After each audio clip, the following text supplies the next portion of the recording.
Dr. Arvind Virmani, Chairman, Policy Foundation, former ED IMF, is now joining us. Sir, thank you very much for joining us here on NDTV Profits. Always a pleasure to have you on this show. We've seen GDP growth in the fourth quarter coming in highest in the last 6 quarters at 7.9%. A marginal uptick has come in as far as GVA is concerned as well. Good news finally. How do you read these numbers?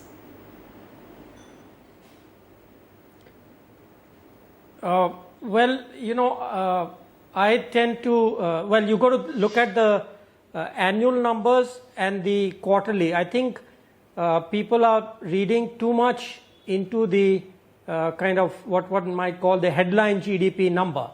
But for me, overall, is a confirmation of the estimate or forecast that the CSO had made of 7.6% GDP growth for the year. To me, that's the important number which was confirmed by this review. Now, as far as quarterly numbers are concerned, the implied quarterly growth rate in the annual number they had given out was 7.7. This is 7.9.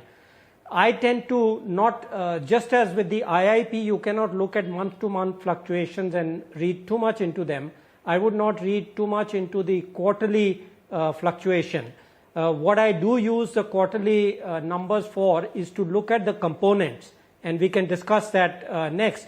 But to me, both from the demand side, which is your consumption and investment trends, and on the supply side, some of the informal sectors, etc., it's always useful to look at the quarterly GDP trends and see where the last number is. So I would use it more for that purpose rather than overplaying this 7.9% and saying that we've attained 8% growth now and it's all good sailing from here on. We may not have attained 8% growth as of now, but Dr. Virmani, I was just reading one of your old blogs wherein you've written that if this growth rate holds, which is 7.6%, GDP in FY17 will be in the range of 7.8 to 8.1%. Do you continue with this forecast? Where do you see economy heading from here? Absolutely. Absolutely. Yeah. So looking forward, that's absolutely correct. I made that forecast at the end of March based on my analysis of past droughts. So it's very important to bring that out, that I did not wait for the IMD forecast. The last drought which occurred in the late 80s, which I happened to be part of, was dealing with those issues thrown up by the drought. At that time and subsequently, I've analyzed the rainfall patterns, and there has never been in the data I have seen 3 consecutive droughts. So based on that and the previous drought, where the post-drought years agricultural GDP actually expanded by an incredible 19%, I had made that forecast. However, that doesn't mean agricultural will expand by that amount, because things have changed, the patterns of agriculture, the components have changed. So I expect an agricultural growth rate, and this was in the forecast that I made in March, which you are referring to, agricultural growth of between 7 and 9%. And based on that, what I had said was that 2 or 3 important points. One was that the pattern of overall GDP growth would improve. The 2 sectors which had been weak relatively, corporate sector growth and the rural agricultural growth, the pattern would improve, so you would see much better and solid growth in those 2 sectors. And overall, the GDP growth would accelerate between 0.2% and 0.5%, and that gives you that number. Based on 7.6, I retain my forecast of a growth rate of between 7.8 and 8.1% for this current year. Right. Firstly, what would you attribute, the strong growth that we've seen in FY16? And second, in FY17, what will you attribute the growth target that you are talking about? Is that going to be the government's reform measure, or again, luck as we got from the fall in oil prices? Right. So the reform measures which I think are very important and whose effects you're beginning to see is the fiscal consolidation. So this has two elements. One is the part over the overall fiscal and revenue deficit, which has been going down, which allows monetary policies, the mix of fiscal monetary policies to be adjusted in a direction which I think is the correct one. And secondly, the change in the quality of the expenditures, which is a shift from consumption and subsidies to infrastructure investment. Again, I and many others have been saying that this will actually have a positive multiplier effect. The same amount of money at this point in time spent on infrastructure investment versus consumption and subsidies would actually boost the economy. So the people were earlier, even in March, in January, March, people were saying, well, what's happened to the expenditure increase? Well, it takes time. You have a budget the year before, and then you give the orders, then the orders start getting executed, and then you see the results. So these results have actually started appearing from the beginning of this year. So that is one factor, the combination of the better macro fiscal mix, and secondly, the impact of the infrastructure investment. That's one factor. Then the other factor, of course, we've already discussed, monsoon factor, which I said my focus is not based on a good monsoon, but just a normal pattern which has happened in the past 50 years. So I don't need a very good monsoon for that prediction to come through.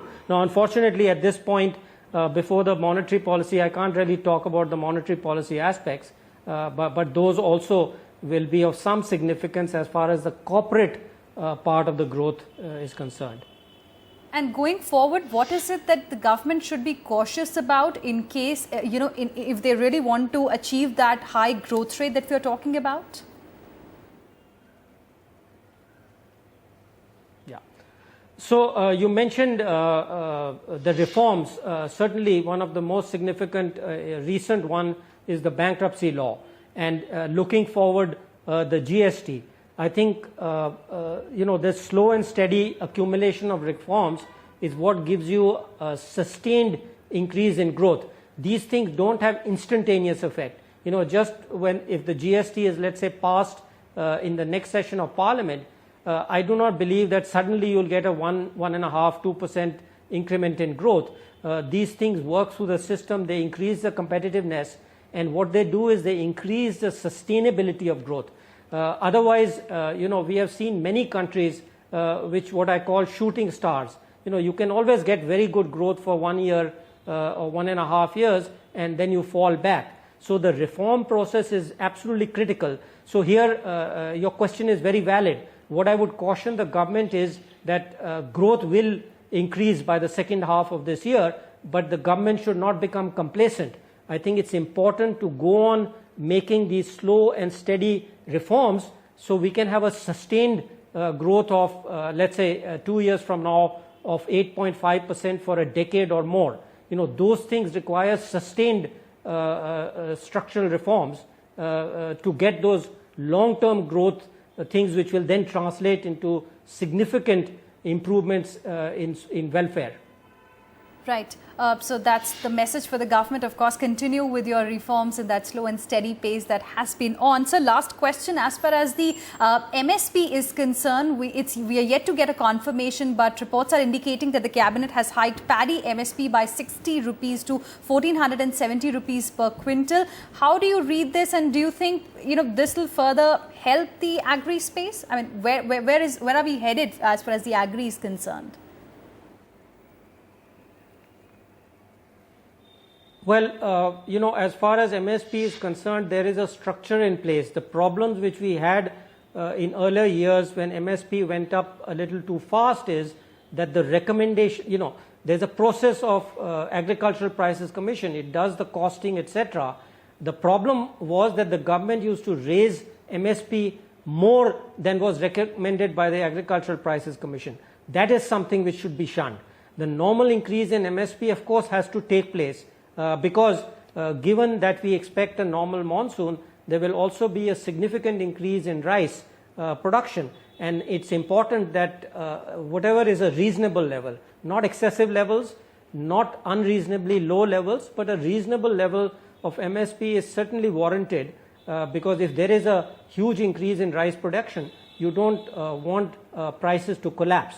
So as long as it's normal, I'm not, in this case, I don't know what the APC has, Agricultural Prices Commission has recommended, but as long as it's in line with that, I think it's a good thing.